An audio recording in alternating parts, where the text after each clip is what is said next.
So I'll tell you, speaking of which, I think one of the worst tragedies that I've come to learn of is the Jim Jones episode. Was it Jim Jones? Jim Jones? Jim Jones? Yeah, exactly. Okay. That was the California-based ministry that took their flock, so to speak, to the island of Guyana, and I mean, what ensued was just unbelievable. In the name of religion. In the name of religion. But then that was more cult-like. But you know what? It was cult-like, but it was religion masking as cult, or maybe cult masking as religion, which goes to the point that, I mean, this is a comment I've heard, numerous folks say many a times, and the older I get, the more it seems to make sense. That is, religion is an invention, rather creation of man to control man and woman. It's definitely a man-made creation. If you're a Christian and the Bible is your authoritative book, it's a book written by men. And it's open to interpretation. It's in anthology more or less, because you have different books written over various points in time, thousands of years separating different texts in different languages. A lot of these stories started out orally, were passed down, and then eventually written and then copied. So I mean, it's just a lot of this man's fingerprints are all over it. Not to say that someone can't use it to elevate themselves, but yeah, but is it okay? But sometimes religion can give a false sense of hope too, because I see, say in church, and people who are feeling very worthless or hopeless, and others will say, have faith, just believe in God, God will take care of it all. And at what point do you stop depending on God and try to help yourself? I think that there needs to be some kind of balance, because that religion can lead to a false sense of hope. Yeah, but one second. Actually, no. I think I probably take issue with what you just said here. God, I think you can always believe in. You can always have faith in.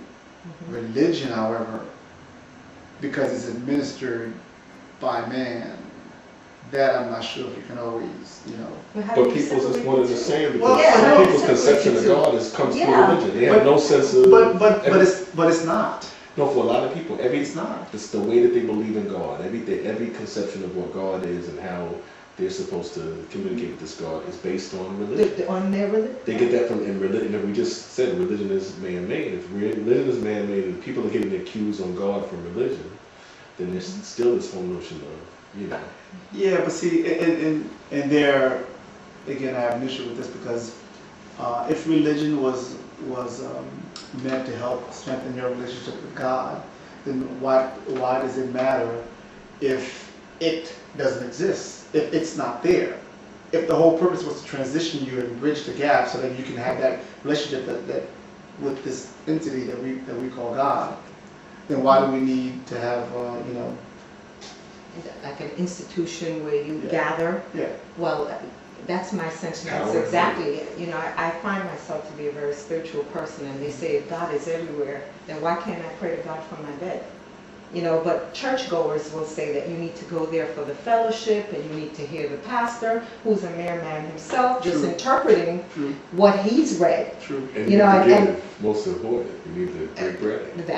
Well, and then the collection plate goes around several times, and who knows who counts that money, and what's the pastor driving off in? Well made. And people believe that they're given to God. People actually believe, instead of believing that they're given to the function of the church, people actually who are given their last dollar sometimes believe they're actually giving it to God. All right. I mean, the reality is this conversation go on for days and years, for that matter of fact.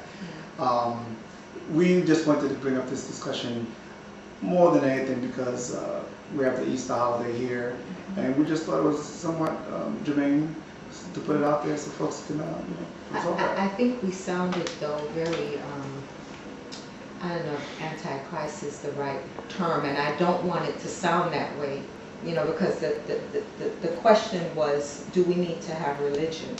And my feeling is that it's important that I'm very spiritual, that I know right from wrong, and I try to do unto others as you want done unto you, which I guess is all religious belief, but it's more of, I guess, a lifestyle, if you will, of a belief on how I think my life should be led. Okay. You know, I have 2 children, and my mother criticizes me constantly about not, because I don't bring my kids to church. Okay. But, you know, Everybody's entitled to a source of hope, and some people get that through religion. Some people get that outside of religion. I don't think necessarily one is better than the other. By no means was the intent of our discussion today to take a swipe at any religion.